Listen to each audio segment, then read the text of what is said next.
So, over these last couple of weeks, I've been trying to decide what's worse, fake patriotism or no patriotism at all.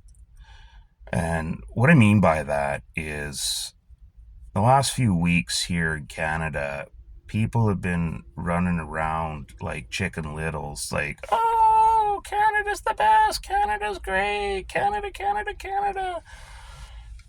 And that's fine, but these are the same people that, you know, defiled statues of John A. Macdonald and forced city after city to take down statues of him and put them into permanent storage and change the names of schools from so-called white colonial settlers to some unpronounceable gibbledy-gop that has nothing to do with the school, that have renamed, landmarks like rivers, mountains, and everything, anything that remotely even referenced the founders and builders of Canada as it is today, have all been erased because they were just evil white colonial settlers. And now all of a sudden these people are just like, oh, Canada, Canada. Same people that refuse to stand up and sing our national anthem, instead kneeling on the ground like they're about to give someone a big sloppy BJ.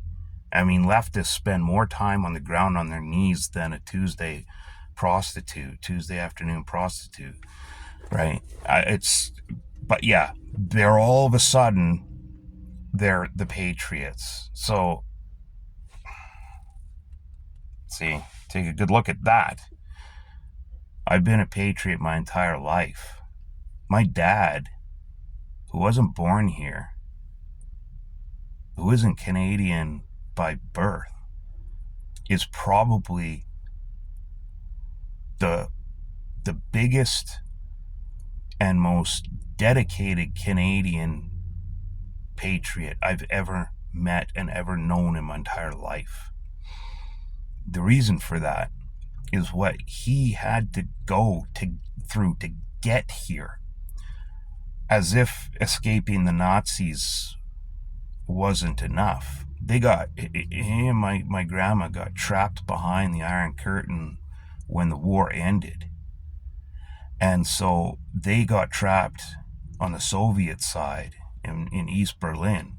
And they had to struggle and fight for years to make their way to the border, evading the Soviet death patrols. And when they finally did, obviously they made it to the Allied zone in West Berlin, otherwise it wouldn't be here. And then they spent another several years working their way westward to get onto a ship to come here. Now, they were originally going to go to the U.S., but the U.S., by the time they were able to get to an embassy, the U.S. had shut down immigration for World War II veterans from there. So they said, "Have you heard of Canada?" And they said, "Yeah, well, let's go try it out."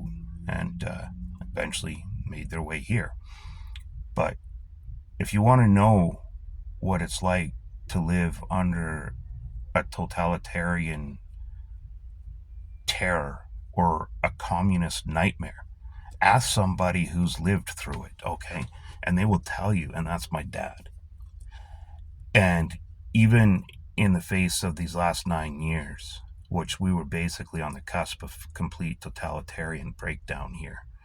And if you don't believe me, just ask some of the truckers from the Freedom Convoy who just wanted to have a conversation. That's it. They just simply wanted to be heard. And for their troubles, they had their livelihoods confiscated from them, i.e. their semi-tractors taken from them, so they could no longer make any money for their families. Their bank accounts were seized. The bank accounts from some little old Meemaw that squeezed out $5 from her cat food fund had her bank account seized because she donated to a GoFundMe campaign. And our disgusting so-called finance minister, Krista Freeland, she made sure that everyone suffered. If they even looked at Trudeau sideways, seized the bank account, right? So, I mean, really, these people did nothing wrong. How can donating to a cause you believe in and then having your bank account seized, how is that democratic? There's no search warrant involved. Nobody was issued notice or warning. Their money, their livelihoods, everything was just taken from them. That's totalitarianism, man. But anyway, my point with this is I'm kind of sick and tired of all these people running around spouting all this BS about Canada first this, Canada first that, because these are all the same bloody losers that refuse, like I say, to stand up for Canada and sing the national anthem, that refuse to fight back when statues of our founders were disgraced, torn down, thrown into rivers, or even just taken down by the municipalities themselves and put into permanent storage. What kind of patriot allows that to happen? You can't pick and choose. Canada is how it is because it was built the way it was built. If it's such a horrible, horrible, racist, colonial, settler oppressed country, then why is it every single person on the planet wants to come here? And they do come here in droves. And when they get here, except for the scumbag piece of garbage like the Hamas crap and Brotherhood of whatever the hell it is, all that garbage, good, honest, hardworking people that come here, stay here. They have their families here. They work here. They put down roots. They take care of the people in their communities, right? Their children go to school here. These, I dare to say that there are immigrants that come to this country, like my dad. I guess you could argue he's a war refugee, but whatever. He refers to himself as an immigrant. But first and foremost, he refers to himself as a Canadian, period. He's not German Canadian. He's not Canadian German, nothing like that. He's Canadian, right? This is his home country now. It always has been. As soon as they stepped foot here, Canada became his home. And he hasn't always been treated the best, but this is his home. And he loves this country, like I say, more than anybody I know. And he's never been a selective patriot. He's always stood behind Canada through thick and thin. So I guess it takes maybe perspective, because like I said, if you want to know what it's like to live under a totalitarian nightmare or communist nightmare, ask somebody who's actually lived under it. And they'll tell you firsthand, from firsthand experience, what it's like. So everybody that whines and bitches and complains that Canada's so bad because of all the evil white settlers, they have no idea what true oppression really is. And so I'm sick and tired of all these people that just a month ago were still, oh, Canada's horrible, Canada, boo, burning the Canadian flag in the streets, denouncing death to Canada and all that crap. Now all of a sudden, these same people that were doing this, all of a sudden it's like, oh no, Canada best, Canada good. And why? Well, of course, because of the big old mean orange man from the south. That's it. That's all it is.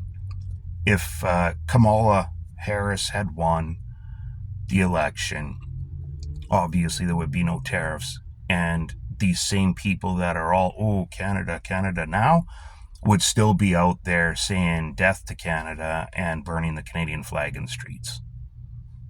So that's what I say. These fake patriots. Keep it to yourself, guy. Like all of y'all, keep it to yourself. Nobody wants to see it. Nobody cares. If you want to be a real patriot, do something for your country. Okay? You want to be a real patriot, go join the armed forces. They're shorthanded big time, more than ever. I mean, back in the 1970s, when Canada was around 18 million people, we had a force of something like 126,000. And now we're 2.5 times that in population, just about 40 some million people. And our active force is like 63,000. How does that make sense? Because you get crap governments like the Liberals that come in with Trudeau that hate the military. They hate anything masculine because they're not. I mean, this guy is the most effeminate twat I've ever seen. He's anybody that can sit with their legs crossed that tightly is no man. Um, I mean, he's obviously had the bottom surgery done, and just maybe now that he stepped down from the PMO, maybe he'll follow through and get the top surgery done as well. We'll have to see about that. But yeah, it's just disgusting to see all these people come out of the woodwork. It's false. It's all false. And all these politicians falling for it too, that they think that all these people have all of a sudden become patriotic. You see this in the news. People writing opinion columns saying, "Oh, it's so good to see Canadians coming together from coast to coast to coast," blah blah blah. It's like, no, this see, real Canadians don't come together because they're always together, right? That's so when you say crap like that, it tells me right off the bat that deep down you despise Canada. You hate its core values and everything upon which it's built. And you are only a convenient patriot. You're only a patriot when it serves your interest. That's it. And because right now being a patriot means you're sticking it to the big mean orange man from the south, well, now you're a patriot because it's serving you. It's a sounding board for you to yell about the big mean orange man from the south. That's it. Right? Real Canadians don't come together in times of grief or in times of happiness. Canadians, real Canadians, true Canadians are always together. They're always there for one another.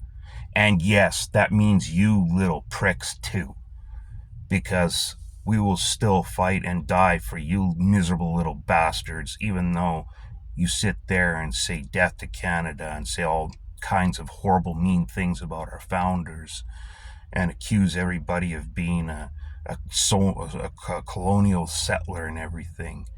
You know, I still get referred to that even though I'm a first generation Canadian. Explain to me how I'm a settler. I just got here, for crying out loud, right? Like, I don't know. Anyway, I guess to wrap it up, just say, all you fake patriots out there, keep it to yourselves, right? Get together in your own little groups and, pat each other on the dick or something. I don't care, but keep it out of my eye line. I don't want to see it.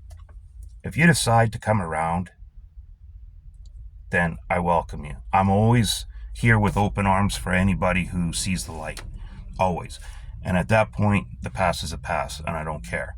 I'll never bring it up. We start that day.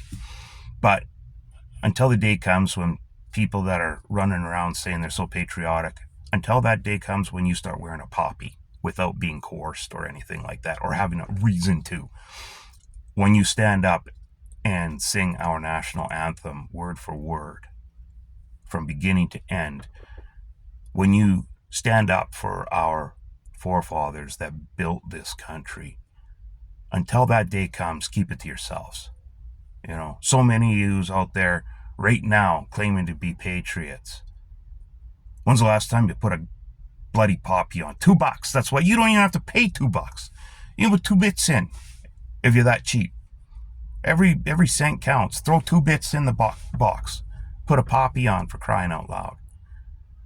I can't tell you how many poppies I go through every year because they fall off. And I mean, people say, well, you can do this and you can do that. And well, why? I just buy another one. I'm poor AF, man. And when it comes to that, every time I lose one, I just go buy another one. $2. I put $2 in. in the days when I was working and making money, I used to I used to pay $10 a poppy, and I'd go through like $100 worth of poppies every every remembrance season. But so what? It's still a pittance to pay to take care of our veterans, right? So, like I say, fake patriotism, keep it to yourself. I don't want to see it.